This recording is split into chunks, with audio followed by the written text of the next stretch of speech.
এটা কি মানে কুষ্টিয়ার বিখ্যাত কুলফি মালাই? এটা কুষ্টিয়ার বিখ্যাত কুলফি মালাই। এটার বিশেষায়িত কি? এর বিশেষায়িত হচ্ছে আমরা দুধ, চিনি আর এলাচ দিয়ে তৈরি করি। প্রথমে দুধ জাল হয় 8 ঘন্টা, তারপর সারা রাত ঠান্ডা হয়, সকালবেলা চিনি আর এলাচ দিয়ে এই কৌটায় ভরি, বোতলে ভরি, ফ্রিজে রাখি, আর এই কৌটায় ভরি এখানে বিক্রি করি। আচ্ছা, দাম কেমন? দাম সর্বনিম্ন 50 টাকা, 70 টাকা আর 100 টাকা। আচ্ছা, সাইজ, ওটা কি সাইজের ডিফারেন্স? জি, সাইজে ডিফারেন্স। এটা 50 টাকা, এটা 100 টাকা, আর এটা 70 টাকা। আচ্ছা, এটা কি আটা দিয়ে লাগাইছেন? আটা চুন। ও, আটা আর চুন।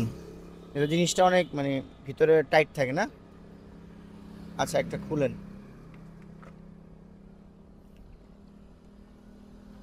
বন্ধুরা, আমরা খাচ্ছি হচ্ছে কুষ্টিয়ার বিখ্যাত কুলফি মালাই। এটা আমরা ঢাকাতে অনেক পাবলিসিটি দেখছি। নাজমুল ভাইয়ের কুলফি মালাই। ও, নাজমুল ভাইয়ের কুলফি মালাই। এটা কি শুধু একজনই বানায়? না, এটা যার যারটা সেই সেই বানায়, অনেক মজার জিনিস। এটা হচ্ছে নাজমুল ভাইয়ের কুলফি মালাই, তাই তো? আপনি যারা বিক্রি করতেছেন? জি, আমি এই 10 বছর এই ব্যবসা করি। আপনার নাম কি নাজমুল ভাই? জি। আচ্ছা, এই ভাইয়ের নাম হচ্ছে নাজমুল এবং ওনার নামই হচ্ছে নাজমুল ভাইয়ের কুষ্টিয়ার বিখ্যাত কুলফি মালাই।